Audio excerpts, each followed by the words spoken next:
तर आता ऐकूयात राजेश दातार यांच्या आवाजात धनाश्री रागात प्रत्यक्ष भगवान श्री चक्रधर स्वामींनी गायलेली ही चौपदी.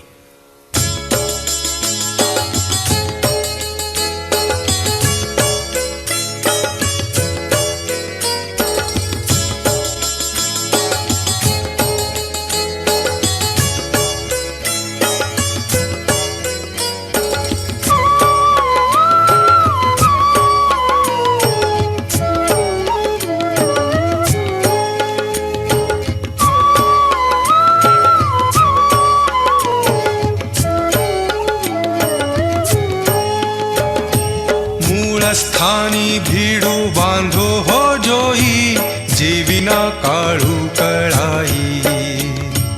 मूळ स्थानी भीडू बांधो हो जोई, जीविना काळू कळाई. गुरु वचने बुडिये ना बांधो, जीविना चंचल होई.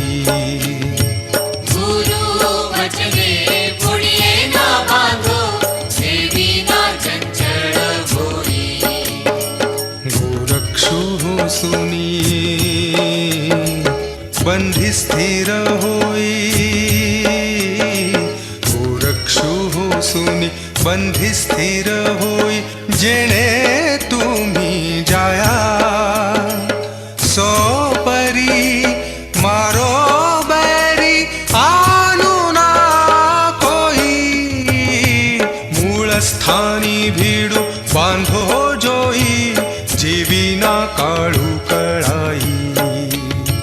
मूळ स्थानी भीडू बांधो हो जोई, जीविना काळू कळाई.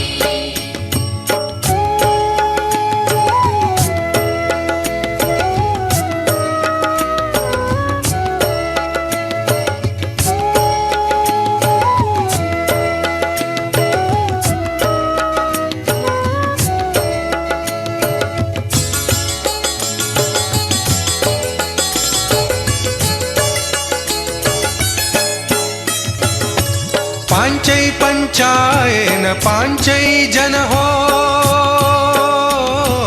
पांचै पंचायन पांचै जन हो. धावन्ति आना आनी स्थानी, धावन्ति आनानि स्थानी. उन्मनी कारणे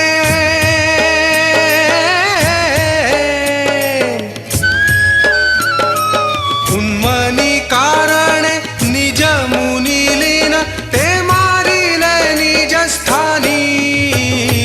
मूळ स्थानी भीडू बांधो हो जोई, जीविना काळू कळाई. मूळ स्थानी भीडू बांधो हो जोई, जीविना काळू कळाई.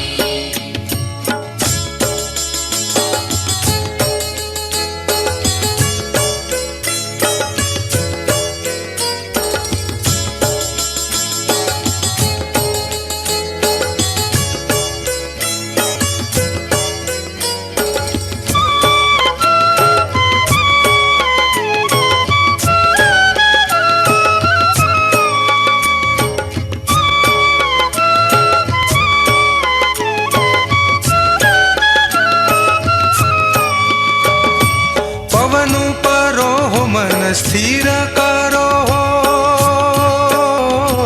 पवनु करो हो मन स्थिर करो हो. चंद्रा मेळाओ भानु, चंद्रा मेळाओ भानु. आया गमन ये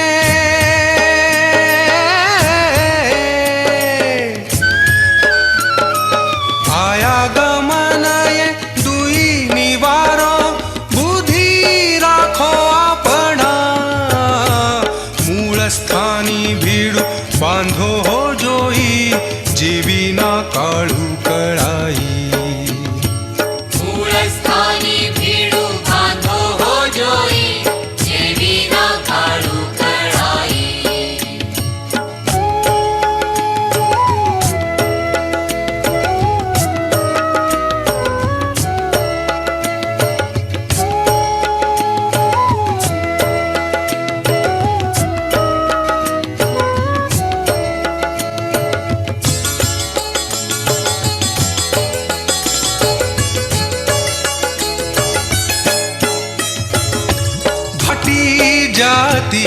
निवारो हो अभिजाति निवारो हो भिड़े वायो न जाई भिड़े वायो न जाई अखैनी रांजनी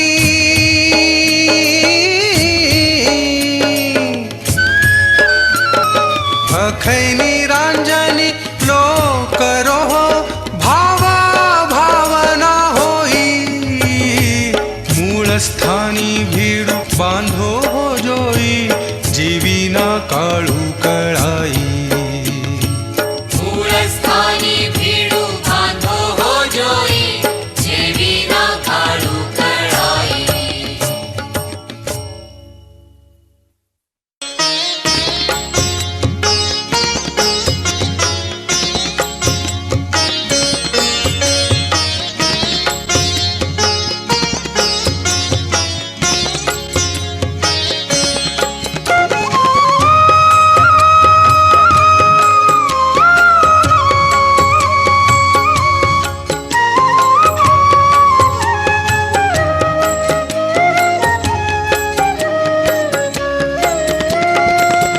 ब्रह्मांडी रूप तुझे तू न दिसे कोठे ब्रह्मांडी रूप तुझे तू न दिसे कोठे दाव दाव रुपडे अपुले नको आढे वेढे दाव दाव रुपडे अपुले नको आढे वेढे दाव दाव रुपडे अपुले नको आडवे दाव दाव रुपडे अपुले नको आडवे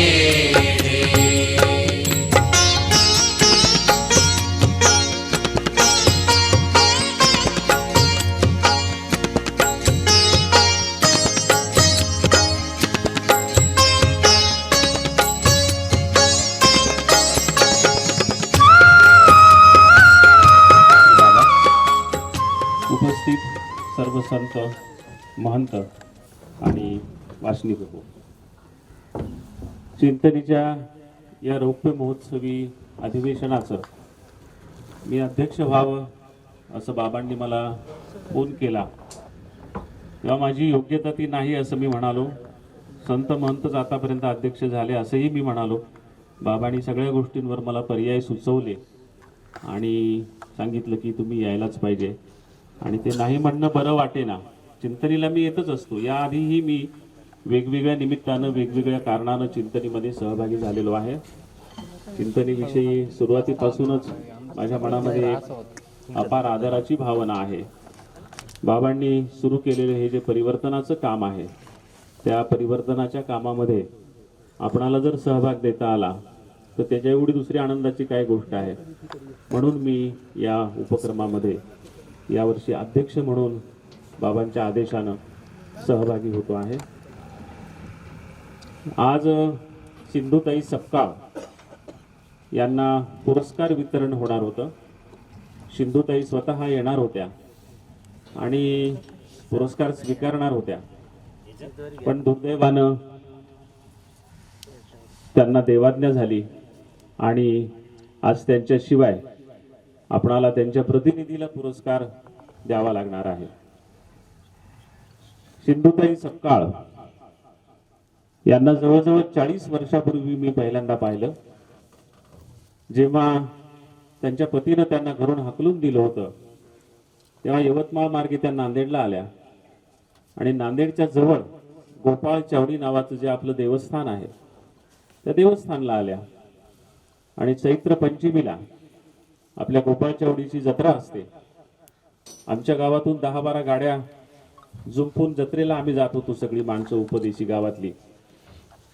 त्या जत्रेला गेल्याच्या नंतर 1978 साली 77, 76, 78 असं काहीतरी ते साल असावं, तेव्हा आम्ही मंदिरात जात असताना त्या जत्रेमध्ये देवाच्या पायऱ्यांवर बसून एक बाई हातामध्ये छोटा टाळ घेऊन गाणं म्हणत होती आणि भीक मागत होती. आमच्या गावची काही माणसं रसिक होती ती तिथं उभी राहिली आणि पाहू लागली की ही बाई कसं गाणं म्हणते आहे. त्यांनी म्हटलेलं, गोकुळामंदी कृष्ण नांदतो बहु आनंदानं, मातेच्या उष्ण्यासाठी देवानं घेतलं लहानपण. हे गाणं आमच्या लोकांना इतकं आवडलं. ते म्हणले एवढा चांगला गळा आहे या बाईचा आणि इथं भीक काय मागते आहे ही बाई. या बाईला आपण सन्मानानं आपल्या गावच्या जत्रेत नेऊ आणि आपण तिला मानधन देऊ. म्हणजे सिंधुताईंना मानधन दिलं पाहिजे ही त्यांच्या आयुष्यातली पहिली कल्पना आमच्या गावच्या लोकांची. मग आमच्या गावच्या लोकांनी विनंती केली की ताई तुम्ही आमच्या गावाला येता का. आमच्या गावची जत्रा नवमीला आहे, पंचमीला गोपाळ चौडीची आणि आमच्या हृदयाची नवमीची बाबासाहेबांची जत्रा. त्या म्हणाल्या कुठं आहे गाव तुमचं, एसटी येते का, रेल्वे येते का. तर आम्ही म्हटलं नाही काहीच येत नाही. त्या म्हणाल्या मग मी कसं येऊ तुमच्या गावाला. तर लोक म्हणाले आमच्या 10-12 गाड्या आहेत, आज आमचा मुक्काम आहे, उद्या आम्ही निघणार आहोत, आमच्यासोबत तुम्ही चला. आणि सिंधुताई आमच्या गाड्यांमध्ये बसून आमच्या गावी आल्या. 3 महिने आमच्या गावी त्या होत्या. तो घरातून बाहेर पडल्यानंतरचा अगदी सुरुवातीचा काळ. सिंधुताई तेव्हा सिंधुताई नव्हत्या. आणि आमची एक चुलती होती बाईसूबाई नावाची. 6 महिन्यापूर्वी ती वारली. तेव्हा मी त्या बाईसूबाईवर लेख लिहिला होता आणि त्या लेखाचं शीर्षक होतं की अनाथाची माय सिंधुताई आणि सिंधुताईची माय बाईसूबाई.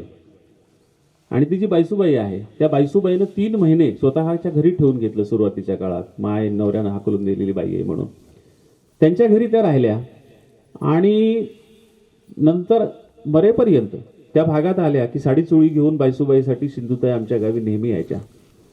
मी लहानपणापासून त्यांना पाहिलेलं होतं. मी काहीतरी 5वी-6वीच्या वर्गात तेव्हा होतो. आणि मग तिथून त्यांचा जो प्रवास सुरू झाला.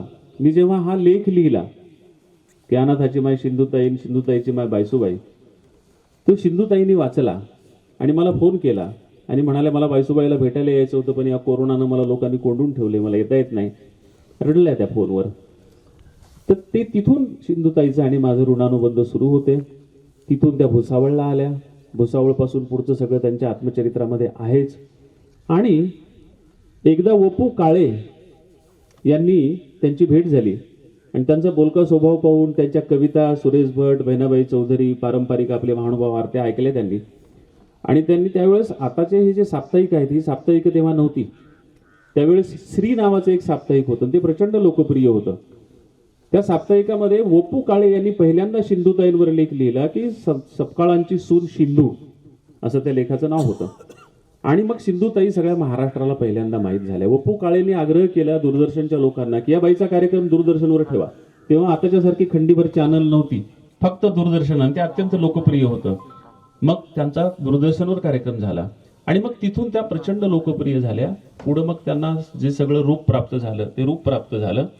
आणि माझी पुष्कळ दिवस त्यांची भेट नव्हती. मग त्या अधूनमधून बाईसूबाईला भेटायला यायच्या तेव्हा मी कुठेतरी बाहेरगावी शिक्षणाला असायचो.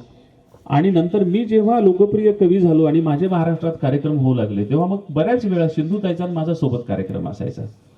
एकदा कर्नाटकमध्ये पहिल्यांदा त्यांचा माझा कार्यक्रम जो झाला ते औरंगाबादला.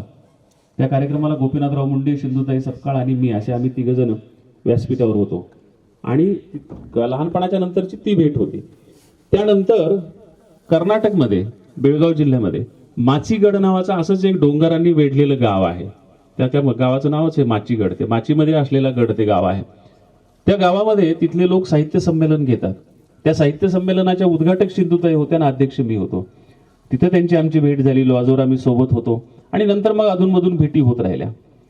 पुण्याला जेव्हा मला मराठवाडा भूषण पुरस्कार मिळाला तेव्हा त्या पुरस्काराचं वितरण सिंधुताईंच्या हस्ते होतं आणि मराठवाड्यातले आणखी 5-6 जण दिग्गज माणसं त्यांच्या सोबत होती.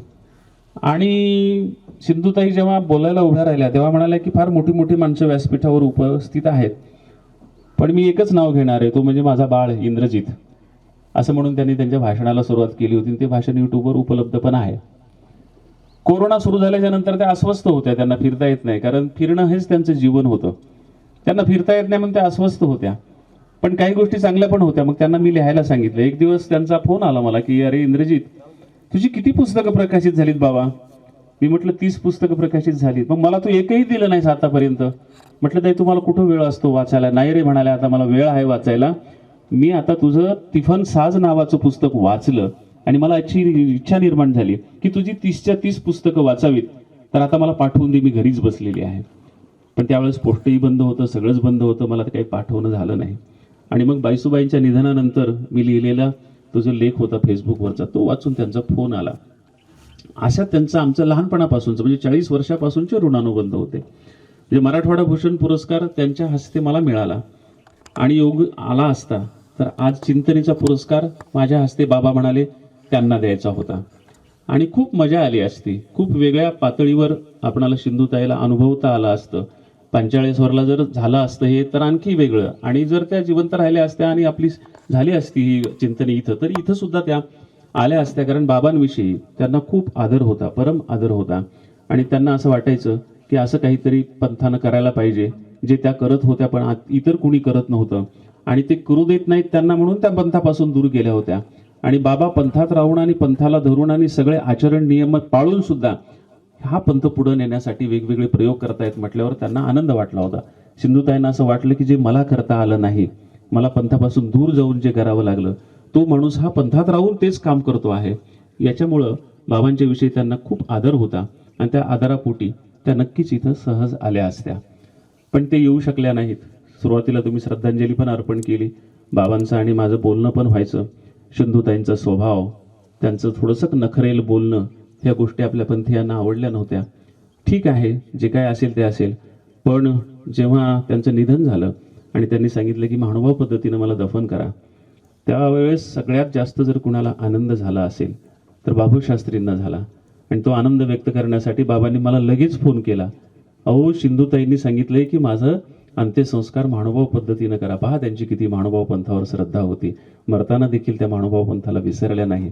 आणि तो आनंद व्यक्त करण्यासाठी बाबांनी मला फोन केला आणि मग आम्ही सगळ्यांनी बाबांनी सांगितल्याप्रमाणे त्या बातम्या पाहिल्या.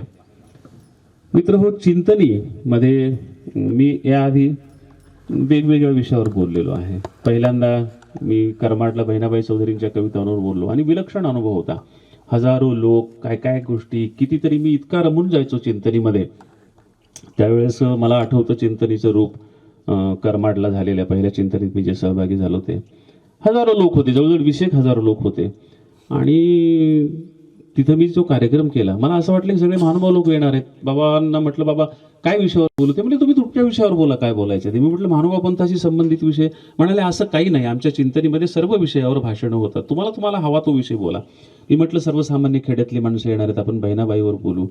मग मी बहिणाबाईवर बोललो आणि मग ज्या गमती जमती झाल्या त्या बाबांना सांगितल्या की बहिणाबाई चौधरींची मी लिहिलेली पुस्तकं तिथं पुरली नाही. एका म्हातारीला ते पुस्तक पाहिजे होतं, ती रडायला लागली.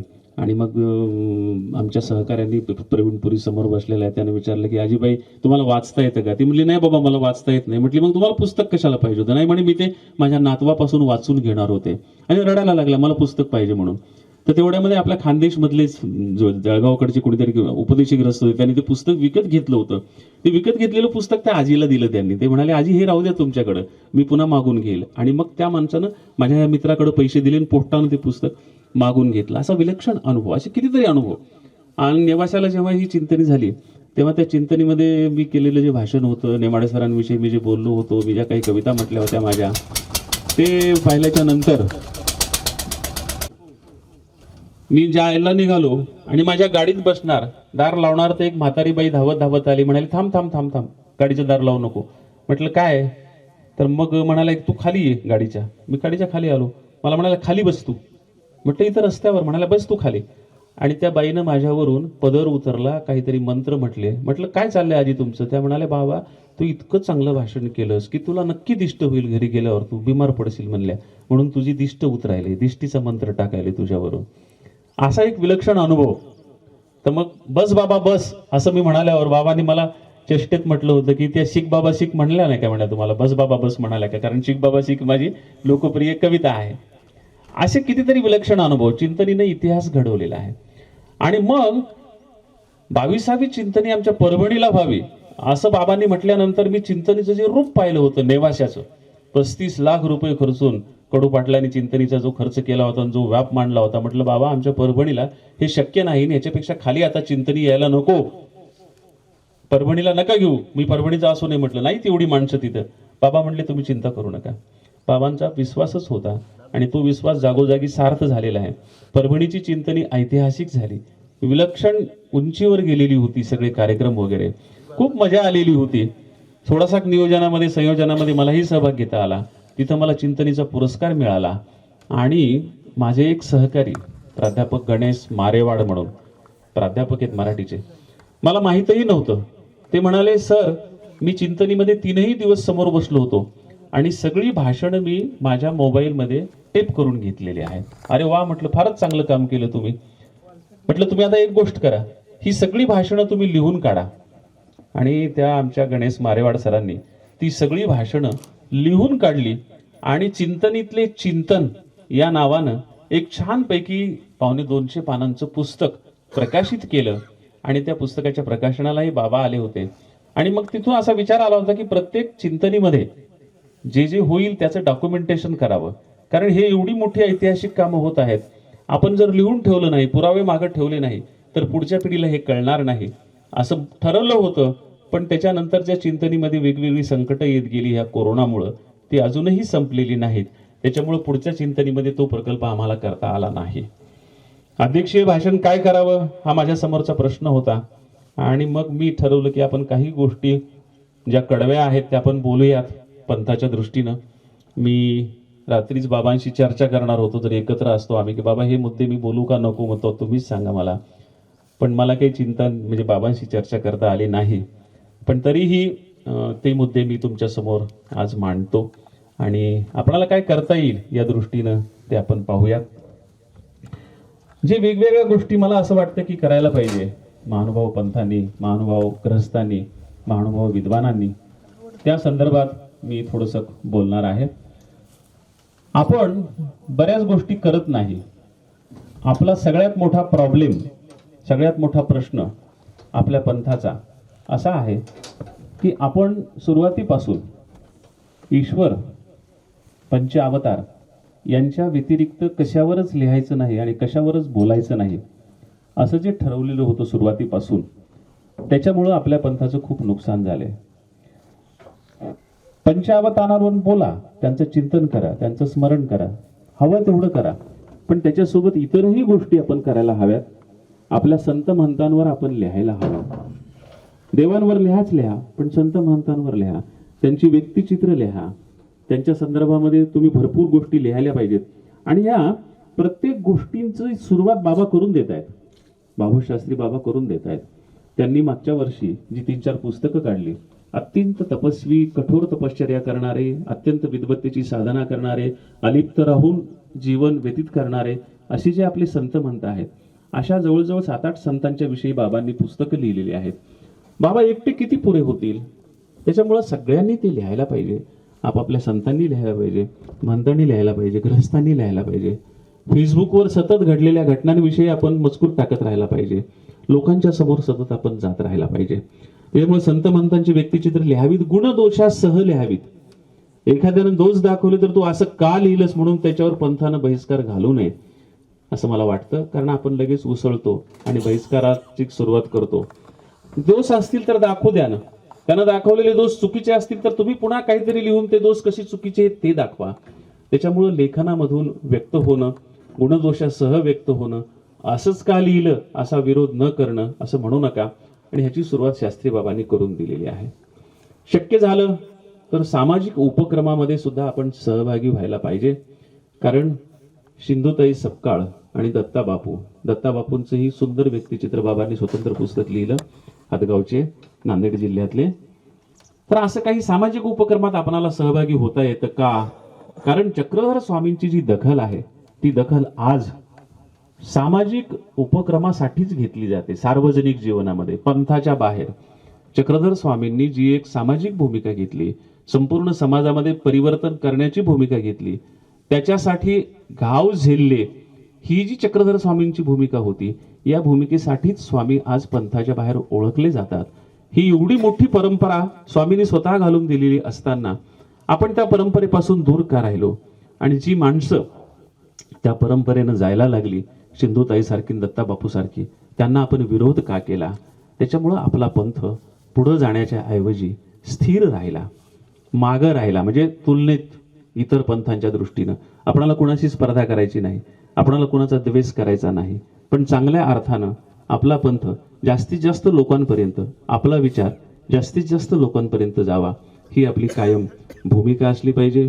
आपण खूप नव्या गोष्टी स्वीकारल्या, मोबाईल स्वीकारले, गाड्या स्वीकारल्या, आश्रम पक्के बांधले. स्वामींनी सांगितलं होतं की एका गावात 2 दिवसापेक्षा जास्त मुक्काम करू नका. आपण वर्षानुवर्ष मुक्काम करून राहायला लावलो. आपण स्वामीच्या सूत्रांच्या आपल्याला सोयीच्या ज्या गोष्टीमध्ये बदल करून स्वीकारले, काही सूत्र मात्र आपण तर्क कठोरपणे बदलायची नाहीत असं ठरवलं. त्याच्यामुळं आपल्या पंथाचं जे नुकसान झालं. त्यामुळं जी सूत्र स्वामींनी तो काळ लक्षात घेऊन सांगितलेली होती, तो काळ कालबाह्य झाल्यामुळं ती सूत्र सुद्धा कालबाह्य होतात. जरी ती ईश्वराच्या मुखीची असली तरी काळ बदललेला आहे आणि या बदललेल्या काळाला अनुसरून त्या सूत्रांमध्ये काही नवे बदल आपण केले पाहिजे. त्याला आपण समोर गेलं पाहिजे. पंथप्रसाराच्या दृष्टीनं आपली काही मंडळी खूप चांगलं काम करत आहेत, त्यांचं आपण कौतुक केलं पाहिजे. माळवडगावचे जे बाबा आहेत ज्यांनी सर्वज्ञ विद्यापीठ स्थापन केलं, त्यांना पंथानं फारसं सहकार्य केलं नाही. मला वाटतं ते आता बंद पण झालं माळवडगावचं सर्वज्ञ विद्यापीठ. ते बंद होऊ द्यायला नाही पाहिजे होतं. पुढाकार घेऊन आपण त्यांना सतत प्रेरणा द्यायला पाहिजे होती. कारण महानुभाव पंथाच्या साहित्याचा अखिल भारतीय मराठी साहित्य संमेलनामध्ये पहिला स्टॉल माळवडगावच्या बाबांनी घातलेला होता. आता अनेक लोक ते घालतायत आणि ही चांगली गोष्ट आहे आणि याचा प्रसार आणखी वाढला पाहिजे. आणखी एक गोष्ट मला आवडली की जाळीच्या देवाजवळ एक बाबा आहेत, त्यांचं मला आता नाव आठवत नाही, ते तुमच्यासोबतच मला दत्तगडावर भेटलेले होते. ते सगळ्या लोकांना महानुभाव पंथविषयक सर्व पुस्तकं पुरवण्याचं काम करतात. ऑनलाईन पद्धतीनं तुम्ही ऑर्डर दिली तरी ती महानुभाव पंथाची सगळी पुस्तकं पाठवतात. अशा सोयी सुविधा, हां धनंजय लोणारकर, अशा ज्या सोयी सुविधा आहेत ह्या पण आपण केल्या पाहिजे, वाढवल्या पाहिजे. पंथाचं जे साहित्य आहे ते लोकांपर्यंत नेलं पाहिजे. आणि महानुभाव पंथ यांनी आपल्या फक्त धार्मिक दृष्टिकोनातून आपल्या वाङ्मयाकडे नाही पाहिलं पाहिजे, वाङ्मयीन दृष्टिकोनातून सुद्धा पाहिलं पाहिजे. धार्मिक दृष्टिकोनातून पहा, पण वाङ्मयीन दृष्टिकोनातून सुद्धा पाहिलं पाहिजे. आपला धर्म फारच अवघड आहे म्हणून बरेच लोक स्वीकारत नाहीत. धर्म कसा सोपा करता येईल त्याचाही विचार संत महंतांनी बसून करावा आणि सगळ्यांना सहज स्वीकारता येईल. वारकरी जसं अत्यंत सोपा आहे, साध्या सोप्या त्याचे विधी आहेत, ते होण्याचे विधी आहेत साधे सोपे, ते आचरणाचे विधी आहेत साधे सोपे. महानुभाव पंथ सोपा कसा करता येईल याचाही विचार आवर्जून आपण केला पाहिजे असं मला वाटतं. महानुभाव पंथाच्या खूप लोककथा आहेत, आपण त्यांचं संकलन केलेलंच नाही. जात्यावरच्या ओव्यांचं सुभद्राबाई कपाटे यांनी ते संकलन केलं, तसं संकलनं अनेक व्हायला पाहिजे होती. जात्यावरच्या ओव्यांमधून महानुभाव पंथाचं जे प्रतिबिंब पडलेलं आहे, आमच्या संजय जगतापनी PhDचा एक प्रबंध त्या संदर्भामध्ये लिहिलेला आहे. असं आणखी संकलन व्हायला पाहिजे, लोककथांची संकलन व्हायला पाहिजे. बाबा परवा गोपाळचावडीला गेलो होतो मी, विजयराज नांदेडकर आणि मी दुपारी सहज वेळ असल्यामुळे गप्पा मारत बसलो. तर महानुभाव पंथविषयी इतक्या लोककथा त्यांनी मला सांगितल्या आणि मी त्यांना सांगितल्या माझ्या गावातल्या. कारण प्रत्येक गावामध्ये महानुभाव पंथाची इतिहास काळात काहीतरी घटना घडलेल्या आहेत, चमत्कारिक कथा घडलेल्या आहेत, काहीतरी महत्त्वाच्या गोष्टी घडलेल्या आहेत, त्यांची नोंद व्हायला पाहिजे. मला वाटतं मुरलीधरदादा कोळपेकर आणि महानुभाव पंथाचा इतिहास लिहिला, त्याच्यामध्ये काही गोष्टींची नोंद केलेली आहे. या सगळ्या गोष्टींची नोंद आपण आपल्या पद्धतीनं करायला पाहिजे. कारण हे जे दस्तऐवजीकरण असतं, डॉक्युमेंटेशन असतं, याच्यातून पुढचे लोक इतिहास लिहिताना ह्याचा पुरावा म्हणून उपयोग करत असतात. असे पुरावे आपण तयार नाही केले तर आपला इतिहासच शिल्लक राहणार नाही. म्हणून असे पुरावे आपण निर्माण केले पाहिजे. आमच्या गावात बाबासाहेबाचं मंदिर आहे, रंगूबाई गंगूबाईचं मंदिर आहे, 5 मंदिरं आमच्या गावामध्ये होती महानुभाव पंथाची. नंतर मग ते आमच्या वडिलांनी छोटी छोटी मंदिरं होती ती पडली होती, मग सगळ्यांचं एकत्रित करून एकाच ओट्यामध्ये 4 कोपऱ्याला 4 आणि मध्ये एक विशेष टाकून ती एक स्वतंत्र देऊळ बांधलं आमच्या वडिलांनी. आणि त्याची जी कथा सांगत होती की हे देव कुठून आले, तर आमच्या गावातले एक सोनार बाबा होते. ते एका पावसाळ्यामध्ये गावापासून दूर एका झाडाखाली पाऊस चुकवण्यासाठी आंब्याच्या झाडाखाली बसलेले होते आणि ते आंब्याच्या झाडाखाली बसलेले असताना वरून पदरात त्यांच्या ते देव पडले आणि त्यांना स्वप्नात सांगितलं की मी अमुक अमुक आहे. आणि मग त्याप्रमाणे आबासाहेब, बाबासाहेब, रंगूबाई, गंगूबाई अशी 5 मंदिरं आमच्या गावच्या लोकांनी बांधलेली आपणाला पाहायला मिळतात. त्याच्यामुळे संदर्भात सुद्धा लोककथा माझ्या माईनं मला सांगितलेली होती की आमचं घर गरीब होतं खूप. एकदा दुष्काळ पडला, खायला काहीच नाही, फक्त हरभरे आणि महू असे होते. म्हणजे ही आमच्या आजीच्या काळची गोष्ट. हरभरे आणि महू, हरभरे खायचे आणि महू खायचे त्याच्यासोबत.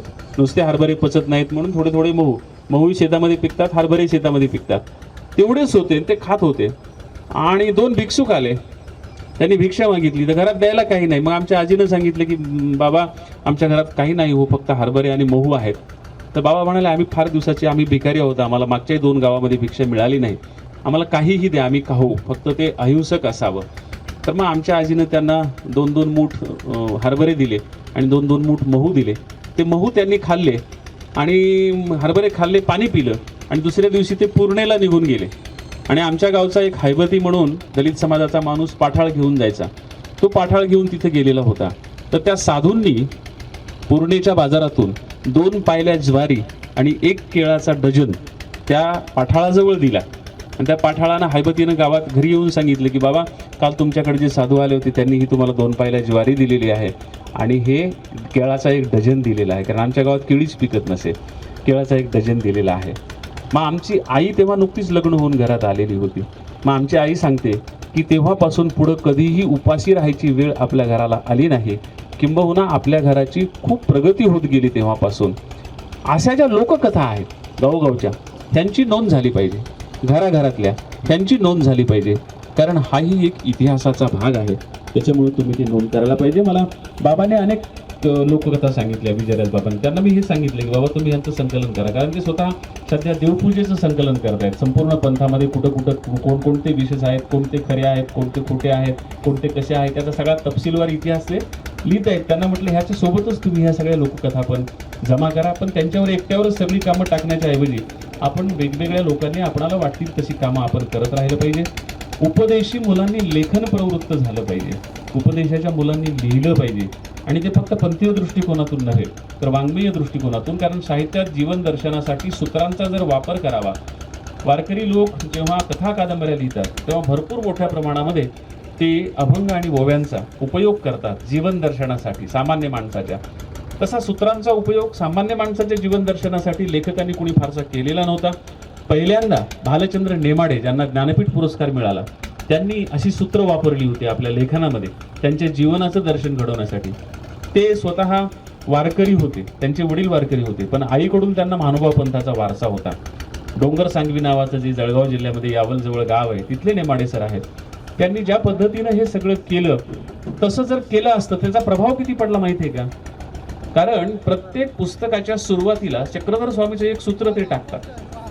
त्यांची पहिली कादंबरी जी कोसला आहे, त्या कोसला कादंबरीच्या सुरुवातीला त्यांनी एक सूत्र टाकलं होतं की बाई मृताचे धर्म जिवंताप्रती कैसे निरूपावे, हे सूत्र टाकलं होतं. आणि ते सूत्र म्हणजे संपूर्ण कादंबरीचं सूत्र होतं. तिथून पुढं फॅशन अशी झाली की लोक ओव्या किंवा अभंग स्वतःच्या कथा कादंबऱ्यांच्या सुरुवातीला टाकण्याच्या ऐवजी सूत्र टाकायला लागली. आणि अनेक लोकांनी कथा कादंबरीच्या सुरुवातीला सूत्र टाकली, कारण ते एक जीवन दर्शनाचा वेगळा भाग आहे. कारण ओव्या आणि अभंग सगळे लोकांना आता माहीत झाले होते, सूत्र नवीन होती. त्याच्यामुळं नेमाडे सरांच्या प्रभावातून सूत्र जीवन दर्शन म्हणून साहित्यामध्ये कथा कादंबऱ्यांच्या सुरुवातीला टाकायला सुरुवात केली. आणि प्रत्येक गोष्टीमध्ये म्हणजे बाई हा अवघा डोंगरू पोकळू असे, येथीचे रिगणे निगणे कोणीही जाणे ना, हे जे वेरूळच्या कैलास लेण्यांच्या विषयी, तिथल्या लेण्यांच्या विषयी बाबांनी म्हटलेलं विधान होतं, हे आता समाज बदलला, जीवन बदललं. भालचंद्र नेमाडे एका संस्थेमध्ये काम करत होते प्राध्यापक म्हणून. भालचंद्र नेमाडेंनी त्या संस्थेच्या राजकारणाला उद्देशून बाबा हे वाक्य वापरलं की बाई हा अवघा डोंगरू पोकळू असे, येथीचे रिगणे निगणे कोणी जाणे ना. त्या संस्थेचं राजकारण म्हणले फार अवघड आहे, या संस्थेचं राजकारण कोणाला समजत नाही. अशी जी चक्रधर स्वामींची सूत्र आहेत ती आपल्या जीवन दर्शनामध्ये आपण वापरायला पाहिजे. स्वदेश संबंधो त्याजे, सोग्राम संबंधो त्याजे, संबंधी याचा संबंध तो विशेषता त्याचे, हे सूत्र सुद्धा भालचंद्र नेमाडे यांनी त्यांच्या एका कादंबरीमध्ये वापरलेलं आहे. जर आपल्या उपदेशी मुलांनी ललित वाङ्मय लिहायला सुरुवात केली आणि त्याच्यामध्ये जीवन दर्शनाचा भाग म्हणून जर अशी सूत्र पेरायला सुरुवात केली तर पंथ सार्वजनिक होईल, लोकप्रिय होईल. ते आपल्या उपदेशांच्या मुलांनी करावं, कारण आता उपदेशी नसलेलीही मुलं ते करतायत. याची सुरुवात उपदेशी नसलेल्या भालचंद्र नेमाडेंनी केलेली आहे. आपल्या पंथीय लोकांना हे सुचलेलं नाही. त्याच्यामुळं अनेक लेखकांनी नंतर ह्या गोष्टी केल्या, हे आपण पाहिलेलं आहे. सज्जन हो, मी काही पंथाच्या संदर्भात आणखी गोष्टी सांगणार आहे, त्याचं फारसं विश्लेषण करणार नाही. मला असं वाटतं की घरबारी महानुभावांची संख्या वाढली पाहिजे. संसार करून महानुभाव होता आलं पाहिजे. पूर्वी घरबारी महानुभाव होते आमच्या गावामध्ये, त्यांची लग्न व्हायची, विधी व्हायचे, त्यांना उपदेश पण देता यायचा, त्यांना गुरु पण होता यायचं. तर ती पद्धती वाढली पाहिजे. त्याच्यामुळं पंथ सोपा होण्याला शक्यता आहे. आणि दीक्षितांनी आचरणातून समाजावर ठसा उमटवावा, कारण संसारी गृहस्थांनाही अभ्यास आणि अधिकार असेल तर त्यांनाही उपदेश देण्याचा अधिकार असला पाहिजे. त्यांना उपदेश देण्याचा पंथानं संत महंतांनी विचार करून तो अधिकार दिला पाहिजे. त्यांना पण गुरु होता आलं पाहिजे. जरी ते गृहस्थ असले आणि त्यांची विद्वत्ता परिपूर्ण असली तर त्यांना तो अधिकार द्यावा, दिला पाहिजे. आणि हळूहळू संन्यस्त होण्याचं जे प्रमाण आहे ते कमीच होणार आहे. त्याच्यामुळं ह्याच्यामध्ये सुद्धा आपण काही गोष्टी पाळल्या पाहिजे. भावनेच्या भरात मुलं अर्पण करणं आणि तशाच भावनेच्या भरात ती मुलं स्वीकारणं, आता हे थांबवलं पाहिजे. मुलगा परिपक्व झाल्यानंतर जर त्याची तशी इच्छा असेल तर त्याला दीक्षा द्यावी.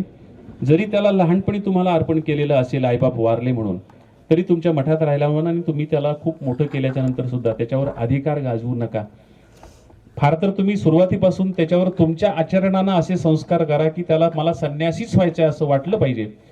पण जर तुम्ही संस्काराला कमी पडले आणि त्याला असं वाटलं की नाही मला लग्न करायचे, तर त्याला तुम्ही आनंदाने परवानगी दिली पाहिजे आणि आई वडिलांच्या हवाली केलं पाहिजे. आपण ह्याचा सांभाळ केला असा विचार न करता त्याच्या संसाराला सदिच्छा दिल्या पाहिजे. तर संसारात राहून तू धर्माचं आचरण कर, पण तुझ्या पद्धतीनं कर, तुझा आमचा संबंध नाही असं म्हणून त्याला तुम्ही मोकळीक दिली पाहिजे. कारण आपण मिळालेल्या प्रत्येक मुलाला दीक्षाच देण्याचा प्रयत्न करतो आणि त्याच्यातून काही बळजबरीची प्रकरणं घडतात आणि मग त्याच्यातूनच पंथाला ज्याला आपण डाग लागेल अशा प्रकारची वर्तनं जी आहेत ती वर्तनं घडतात. त्याच्यामुळे ही दक्षता आपण घेतली पाहिजे की जोपर्यंत ते स्वतःहून म्हणत नाहीत की मला दीक्षा द्या, आपण आग्रह करणं नव्हे. आणि मी तुम्हाला सांगितलं की तसे संस्कार तुम्ही करा सुरुवातीपासून. त्यांना असं वाटलं पाहिजे की नाही मला दीक्षाच घ्यायची आहे. त्यामुळे दीक्षितांमध्ये सेवा करण्या इतकीच सेवा देण्याचीही प्रवृत्ती असावी. उदाहरणार्थ खेडकर बाबा, आमचे जुने खेडकर बाबा, ते औषधांचे फार मोठे जाणकार होते आणि ते आपल्या सगळ्या ग्रस्तांना, डॉक्टर जिथं पोचू शकत नव्हता त्या काळात डॉक्टरच खेड्यात जात नव्हते, तिथे प्रत्येक ठिकाणी ते आयुर्वेदाच्या पद्धतीनं माणसांच्यावर उपचार करायचे. एका अर्थाने ते डॉक्टरच होते. तर अशा समाजसेवेमध्ये जर दीक्षितांना सुद्धा, म्हणजे आपण दीक्षित आहोत आपल्याला बाकी काही करायची गरज नाही असं न म्हणता, अशा पद्धतीनं जर आपल्याला समाजोपयोगी काही कामं करता आली तर ती केली पाहिजेत. मला आठवतं जुन्या काळामध्ये आमच्याही घरामध्ये आपले जे सद्गृहस्थ असतात, उपदेशी असतात, त्यांची पंथीय महंतावर खूप श्रद्धा असते. महंतांना विचारून ते खूप महत्त्वाच्या गोष्टी करतात. तर अशा पद्धतीनं त्यांचं जीवन मार्गी लावण्याची एक श्रद्धा भाग तुमच्यावर त्यांचा बसेल अशा पद्धतीचं तुमचं वर्तन असावं. कारण स्वतः राऊळ माय राऊळ बाप हे आपण पाहिलेलं आहे. आपल्या सद्भक्तांचा मायबाप झालेला देव, त्याचं उदाहरण आपण आपल्या डोळ्यासमोर ठेवलं पाहिजे आणि आपणाला आपल्या भक्ताचाही मायबाप कसं होता येईल याचा विचार आपण केला पाहिजे. ग्रहस्थांच्या मुलांना देखील घडवायची जबाबदारी आपल्यावर असते. असं काम खूप लोक करतात, त्याच्यातून खूप चांगली मुलं घडतात. निव्वळ धार्मिक नव्हे तर सामाजिक आणि सांस्कृतिक शिक्षणही या मुलांना आपणाला देता आलं तर आपण पाहावं. महानुभाव असणं ही उजळ माथ्यानं मिरवता येईल असे संस्कार असायला पाहिजेत. उजळ माथ्यानं आम्ही महानुभाव आहेत असं सांगितलेलं नाही.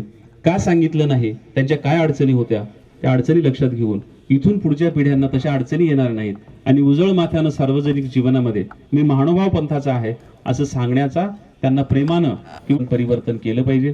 अर्थातच मी विरोध पत्करून स्वतः जागोजाग सांगतही असतो, माझ्या लेखनातही मी ते करत असतो. तर हे अशा प्रकारे आपल्याला काय करता येईल त्याचा प्रचार आपण करावा. आणि मला असं वाटतं की अधिकार मागू नका, अधिकार हे वर्तनातून सिद्ध करायला पाहिजे. गरज असेल तर लोक माझ्याकडे येतील असं म्हणू नका, कारण स्वतः देव सुद्धा आरता ते वाडोवाडी गिवसीत जात होते. त्याच्यामुळं आपण आरताप्रती प्रेम ठेवून त्यानं माझ्याकडे यावं असं न म्हणता आपणाला त्यांच्याकडे कसं जाता येईल याचा विचार करावा. तुम्ही संन्यास घेतला म्हणजे लायकी सिद्ध करण्याची मोठी संधी तुम्हाला असते. घेतल्या घेतल्या ती लायकी नसते, ती तुम्हाला नंतर सिद्ध करायची असते. लायकी सिद्ध करा. संन्यास घेणं म्हणजे भिकारी होणं नाही. साधू संत म्हणजे परमेश्वर आणि सामान्य माणसामधले दलाल नाही. सगळे एकाच मार्गावरचे मार्गस्थ आहेत. एवढी गोष्ट आपण लक्षात घ्यावी. काही चुकीच्या गोष्टी मी बोलला असेल तर मला माफ करावं, कारण मी ही बाबांना दाखवून बोलणार होतो, यातलं काही बोलू काही नको बोलू का, पण संधी नाही मिळाली रात्री आम्हाला एकत्रित राहण्याची, त्याच्यामुळे मला दाखवता आलं नाही, सकाळी भेटता आलं नाही. म्हणून काही जर दोष कडू वाटले असतील तर मी तुमची माफी मागतो. काही चुकलं असेल आणि तुम्ही सांगितलं तर मी ते दुरुस्त करायला देखील तयार आहे. आणि या माझ्या अध्यक्ष भाषणाचा समारोप मी चक्रधर स्वामींवर मी जी कविता लिहिलेली आहे त्या कवितेनं करणार आहे आणि थांबणार आहे. मित्रहो, नुकतंच परवाच्याच दिवशी माझं एक पुस्तक प्रकाशित झालं. भूमिनिष्ठांची मांदियाळी नावाचं. अगदी परवाच्या दिवशीच चिंतनीच्याच कार्यक्रमात आपण याचं प्रकाशन करू असं बाबांना म्हणालो होतो, पण आता ते मोठा कार्यक्रम नसल्यामुळं म्हटलं मग असू दे आता, म्हणून आम्ही तो तिथं परवा परभणीला करून घेतला एका अनौपचारिक कार्यक्रमामध्ये. हे पुस्तक, या पुस्तकामध्ये मागच्या 30 वर्षात मी लिहिलेल्या कविता होत्या वेगवेगळ्या पद्धतीनं. ह्याच्यामध्ये चक्रधर स्वामींवर कविता आहे, ज्ञानेश्वरांवर कविता आहे, कबीरांवर कविता आहे, तुकारामांवर कविता आहे, लोकमान्य टिळक याच्यावर आपल्यावर, रवींद्रनाथ टागोरांवर कविता आहे, महात्मा गांधींवर, सरदार वल्लभभाई पटेलांवर आणि गाडगे बाबांवर देखील दीर्घ कविता आहे. गेल्या 30 वर्षात वेळोवेळी ह्या कविता मी लिहिल्या, पण यांचा संग्रह काढायचा मी थांबलो होतो. त्याचं एकच कारण होतं की स्वामींच्यावर, चक्रधर स्वामींच्यावर जेव्हा मी दीर्घ कविता लिहील तेव्हाच मी हा संग्रह काढील असा मी प्रण केलेला होता. आणि महिन्याभरापूर्वी, 2 महिन्यापूर्वी चक्रधर स्वामींवरची दीर्घ कविता माझ्याकडून लिहून झाली. ती कविता या संग्रहामध्ये मी सुरुवातीला छापलेली आहे. त्या कवितेचं मी वाचन करतो आणि माझं अध्यक्षीय भाषण संपवतो. या संग्रहातली